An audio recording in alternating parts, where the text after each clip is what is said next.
Mga kababayan, nagbabalik po tayo. Alam niyo, kahit na pirma na po itong batas na ito na presidente, yung RA 12232 ay patuloy pa rin pong hahadlangan at patuloy pa rin pong meron pa rin mga tao na talagang ayaw nilang i-postpone ang BSKE sa December 1, 2025 kasi nga sinasabi nila yun yung existing law at yun na yung dapat na pong susundin, no?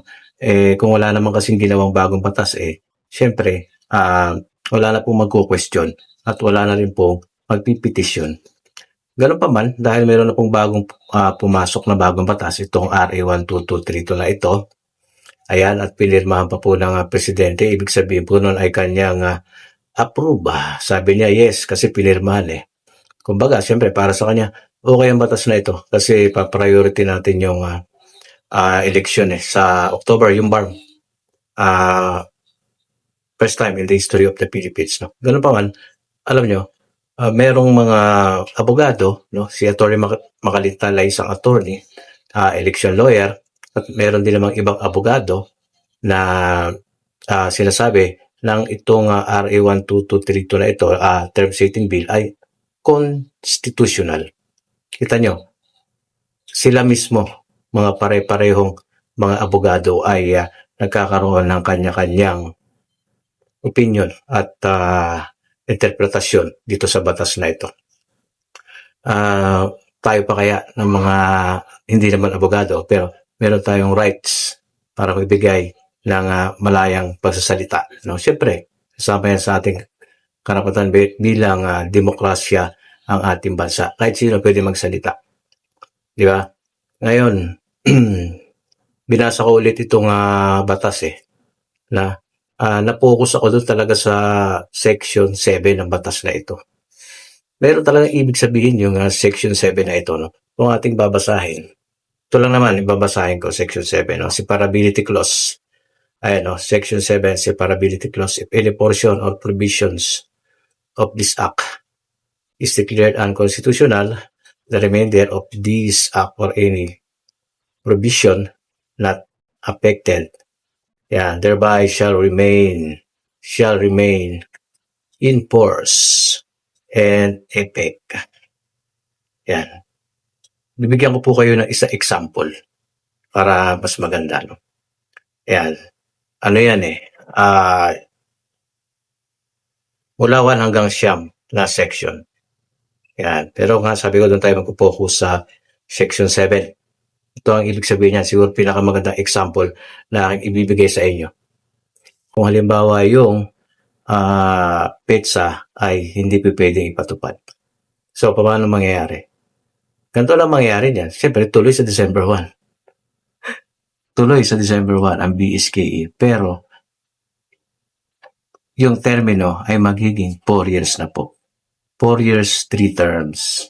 So, ibig sabihin, pag natuloy sa December 1 niya at 4 years na yung termino nila, 25, 26, 27, 28, 29. Ang susunod na BSKE ay 2029. Tapos, 30, 31, 32, 33. Ayan. Every 4 years. 3 terms. Nagets po ninyo yung ibig ko sabihin dito. Pwede pong mangyari pala yan. Kasi naisip ko iniisip ko ito sa Section 7 na ito At naisip ko din yung sinabi ni Senator Pimentel. Kaya lang kasi magkakaroon dapat ng eleksyon. Yung sinabi ni Senator Pimentel, medyo alanganin.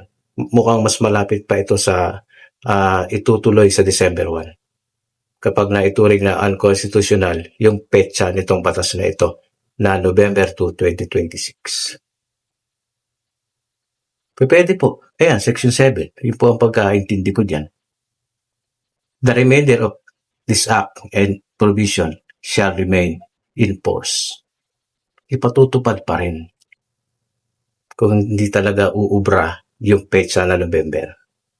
So, ayaw sa petsa na November, unconstitutional, masusunod yung existing na December 1, 2025. Nagets po ninyo. So, kung iisipin, mga kababayan, kasi titimbangin nga ng ASEAN 'di ba? Ngayon naman kung talagang mas matimbang na, kung iisipin naman nila yung, pag-upo ng mga incumbent noong 2023 para maging fair kasi yun din sinabi ng DILG Secretary na si Rimulya para fair naman sa newly incumbent noong, 2023 kasi 2 years lang sila, kahit alam nila na 2 years yun, pinirmahan nila yun, 2 years lang, wala naman kasi yun sa konstitusyon. Kahit sabihin, kahit AC ang nagsabi nun, wala pong batas na 2 years. Nangyari yun kasi natuloy yung BSKE 2023 na unconstitutional. Kaya ang resulta, siyempre, unconstitutional yun. Kaya dumating ito, kaya ginawa itong term setting na ito. Isa din yun sa puntos para maging fair. Pwedeng ganon, ano? Ngayon, uubra ba? Hindi pa natin alam ang desisyon. Kaya ginawa ko itong content na ito,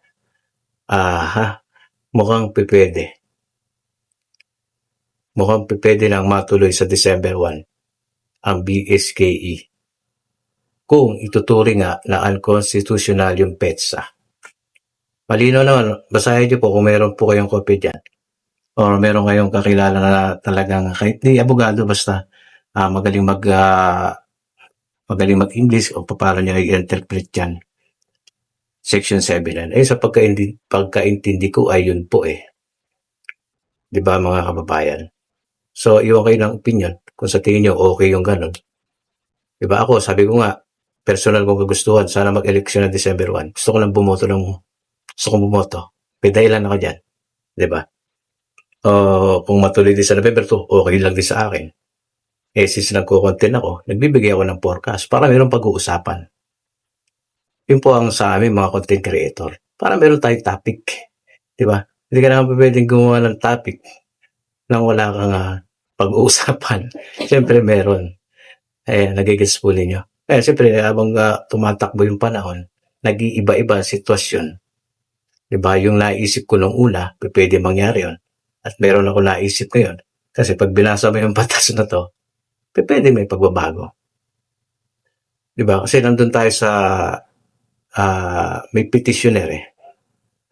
Unang petisyon ni Makalintal, nanalo nga. Kaya sabi ko na saludo ko dun. Biruin mo, natalo niya yung gumawa ng batas. Tapos sabi ko naman, baka this time matalo. Kasi term setting bill. Iba doon eh. Iba ito. Iba noon, iba ito. So, pag magkaiba ng sitwasyon, magkaiba ng desisyon. Kaya, pwede mangyari dito sinasabi ko sa inyo ngayon. Itutuloy sa December 1. Pero, may apply yung bagong termino. 4 years, 3 terms. Sipin niyo mga kabayan. Mukhang okay? Mas okay, siyempre, lalong-lalo ni talaga gustong-gustong matuloy sa December 1. Siyempre, magiging masaya doon si Makalintal. Nag-petition siya eh.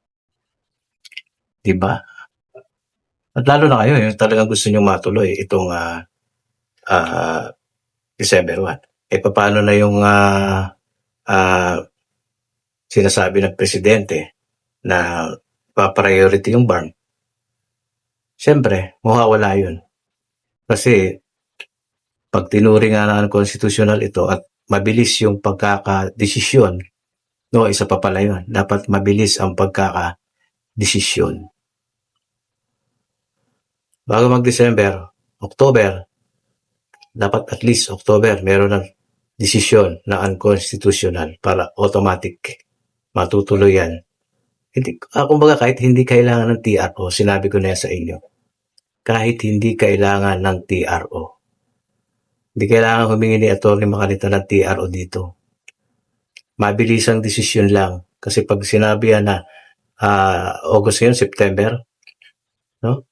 Kahit September or October, pag sinabing unconstitutional yan, automatically, wala na pong November. Kasi pag sinabing unconstitutional, void or invalid.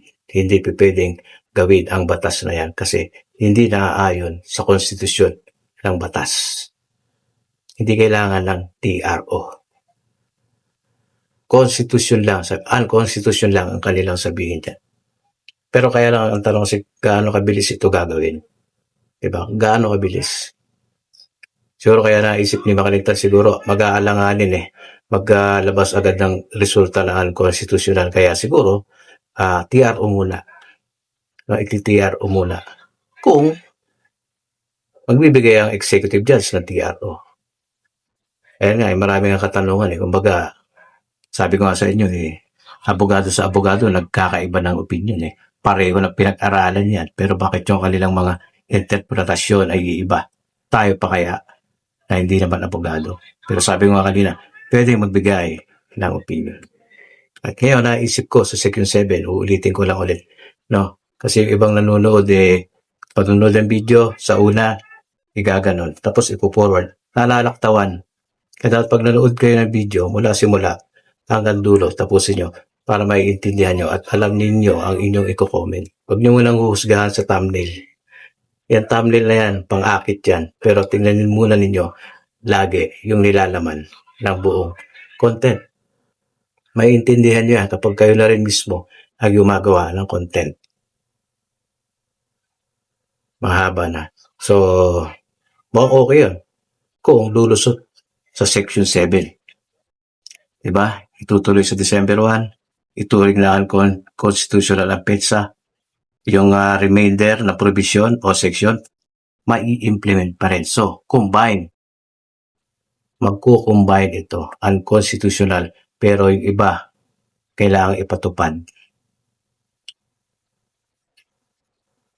Okay? So, susunod ulit. No? Hintayin natin yung pwede mangyari yan. Sinasabi ko sa inyo, pwede. Ito mga pwede mangyari, alam nyo na. No? Ituring ng constitutional, pero dapat mabilis. Pwede yan mangyari or November 2 na kapag banding-banding ang desisyon ng SC. Kung gusto nilang ito turing na gusto nilang talagang sundin na yung batas na yan, so be it na yan. No, kung ayaw nila, alanganin sila, meron silang nakikitang hindi valid reason. Pero sasabihin ko sa inyo, valid reason na kasi yan. Kasi term setting bill. Hindi po yung pag-postpone. Term setting yan. Diba? Okay. Share. Subscribe. God bless.